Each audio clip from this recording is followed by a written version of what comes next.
Hola a todos, mi nombre es Pablo Jiménez y en primer lugar quería agradecer a los coordinadores de este simposio que hayan aceptado mi comunicación, la cual he realizado con mis compañeros Daniel Ordiñana Beiber de la Universidad Católica de Valencia y mis compañeros Alberto Vidal Vidaplana y Cristian Gregori Faust del Departamento de Educación Física y Deportiva de la Universidad de Valencia. Esta comunicación se titula Estudios sobre la salud mental y su relación con la actividad física percibida en los adolescentes de un centro de educación secundaria en la provincia de Castellón, y su objetivo principal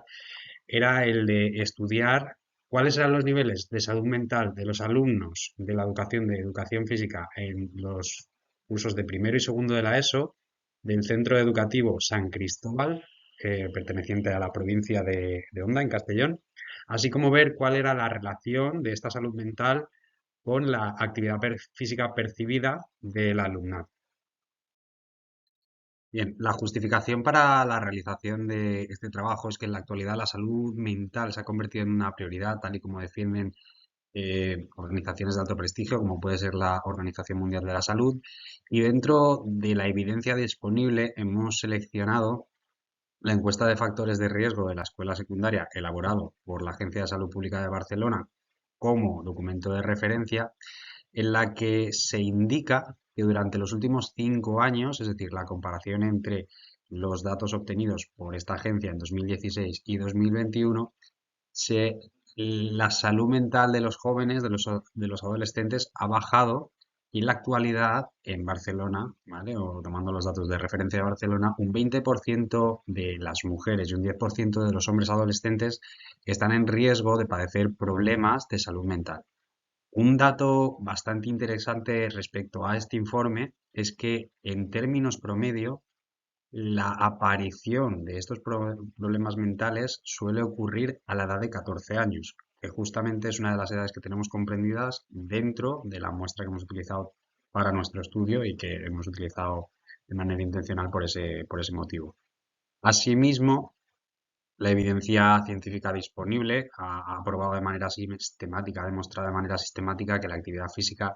tiene una relación significativa con la salud mental, y debido al hecho, una vez más, de que la evidencia señala o indica que ha ocurrido un empeoramiento de la salud mental en los adolescentes,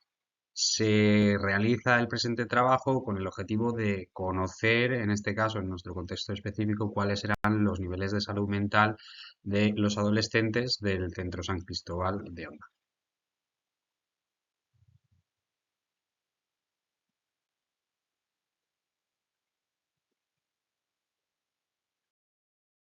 Por ello, se ha realizado el presente trabajo, que se trata de un estudio de corte transversal que consistió en un sondeo realizado mediante cuestionario en papel entre los días 26 y 28 de abril del 2023, y en el que se utilizó una metodología cuantitativa para el posterior análisis de los datos. La muestra utilizada para el estudio se trata de un total, o se componía de un total de 104 alumnos de los cursos de primero y segundo de la ESO del Centro Educativo San Cristóbal, perteneciente, tal y como hemos dicho, al pueblo de Honda, en Castellón. Cabe destacar que estos alumnos eran mayoritariamente mujeres y que se encontraban estudiando, en su mayoría, en primero de la ESO. No obstante, la proporción de alumnos en cada grupo es bastante similar, tal y como podemos ver en las tablas en la diapositiva, y nos quedaría destacar que la edad media de la población entrevistada era de 12,97 años, con una desviación típica de 0,67, y que las edades de los alumnos o del alumnado estaba comprendida entre 12 y 14 años. Para ver en más detalles la distribución de el alumnado en función de la edad, el sexo y de los cursos, lo tenemos todo escrito en la tabla a continuación. Respecto al instrumento utilizado, se trataba de un cuestionario en papel en el que se incluyeron las escalas Positive Mental Health Scale y la Physical Activity Questionnaire for Adolescents, además de una serie de variables sociodemográficas de interés, entre las que se destacan el uso, pues en este caso, de la edad, el sexo y el curso de los estudiantes.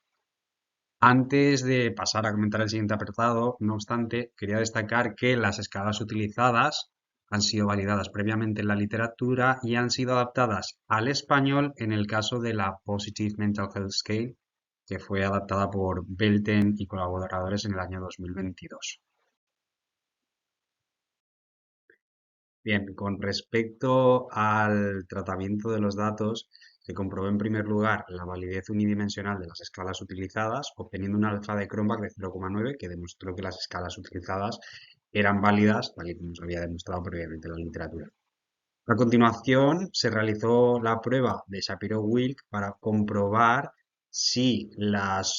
si los datos utilizados cumplían con el supuesto de normalidad. El resultado de la prueba nos dio un p-valor inferior a 0,05, lo que nos indicó que los datos no cumplían con el supuesto de normalidad, por lo cual se optó por realizar pruebas no paramétricas para los posteriores análisis. Estos posteriores análisis, en primer lugar, fueron la realización de una serie de pruebas de comparación de medias mediante la Udeman-Whitney, buscando comparar si las puntuaciones en las escalas utilizadas para medir salud mental y actividad física obtenían o daban resultados diferentes en función del sexo y el curso del alumnado. Y por último, se realizó la correlación de Spearman para medir el grado de correlación entre la salud mental y la actividad física del alumnado. A continuación, en la siguiente diapositiva podemos observar las medias obtenidas en ambas escalas o en ambos factores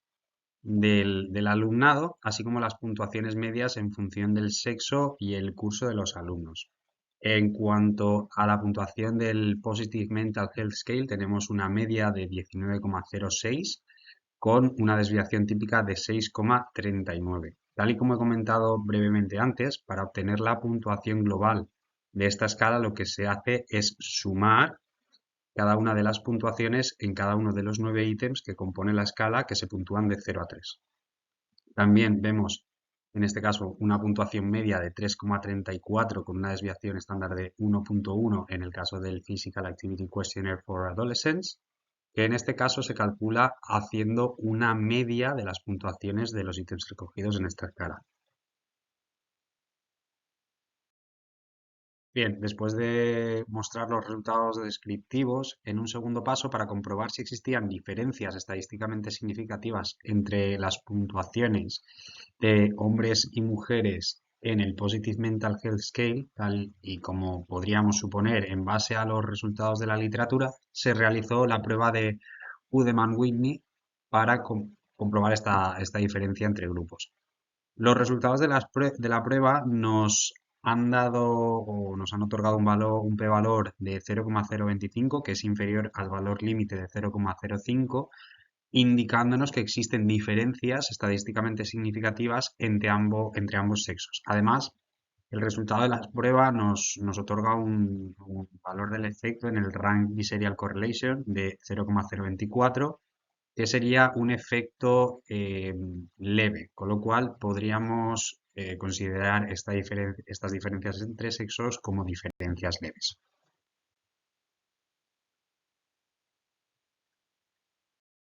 Al igual que en el caso anterior, se realizó la misma prueba de diferencia de medias para comprobar si las puntuaciones del alumnado era diferente en función del curso en el Positive Mental Health Scale y en función del curso y del sexo en el Physical Activity Questionnaire for Adolescents. El resultado de la prueba en este caso fue un p-valor superior a 0,05 en todos los casos, con lo cual no se han encontrado diferencias estadísticamente significativas en el resto de comparaciones. Por último, se realizó la correlación de Spearman para comprobar la relación entre el Physical Activity Questionnaire for Adolescents y la escala que utilizábamos para medir la salud mental. El resultado de la prueba, tal y como podemos ver tanto en la gráfica como en la tabla,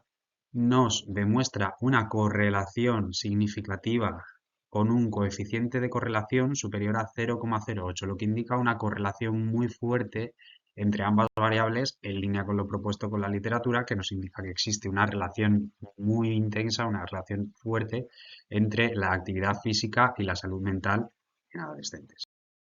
Bien, en cuanto a la discusión de los resultados obtenidos, cabe destacar en primer lugar que se han obtenido medias o niveles superiores tanto en la salud mental como en la actividad física percibida a las indicadas en estudios previos de la literatura, tomando en este caso como referencia los estudios de balización de ambas escalas y en el caso de la escala de salud mental, el estudio que se utilizó en la población española para la adaptación de la escala. Destaca también las diferencias encontradas en los niveles de salud mental entre hombres y mujeres, tal y como propone la literatura, es decir, obteniendo los hombres o percibiendo los hombres tener una mayor salud mental que las mujeres, y se refuerza la evidencia científica disponible que nos indica y que nos demuestra que existe una correlación positiva significativa entre los niveles de actividad física y la salud mental en los adolescentes. No obstante, el aspecto que me resulta más interesante de este trabajo no es el de poder medir en términos promedio la actividad física de los adolescentes ni su salud mental, sino que mediante el uso de esta escala podemos no solo evaluar las medias de los grupos, sino que también podemos encontrar cuáles son los alumnos con las percepciones de salud mental más baja y quizás podamos encontrar a los alumnos que tengan una mayor tendencia a tener problemas de salud mental para poder trabajar más específicamente con ellos. Así que a modo de conclusión, se han observado diferencias significativas sobre la percepción de la salud mental entre hombres y mujeres en el presente trabajo. Se ha reforzado y se refuerza la evidencia científica disponible sobre la relación entre la actividad física y la salud mental en adolescentes. Y se plantea la cuestión de si puede ser adecuado el uso o la medición de la salud mental de los adolescentes por parte de los docentes en los centros educativos. Por último, indicar o sugerir que futuras investigaciones podrían y creo que deberían estudiar cómo el uso de diferentes estrategias y metodologías puede fomentar el aumento de la actividad física de los adolescentes y sobre todo de la salud mental de los adolescentes en los institutos y centros educativos. A continuación, muestro las principales referencias para la elaboración del trabajo y me despido, no sin antes dar las gracias una vez más tanto a mis compañeros como a la gente que ha visualizado el vídeo y a los organizadores del congreso. Quedo a vuestra disposición para cualquier duda que me queráis plantear por correo o por el chat.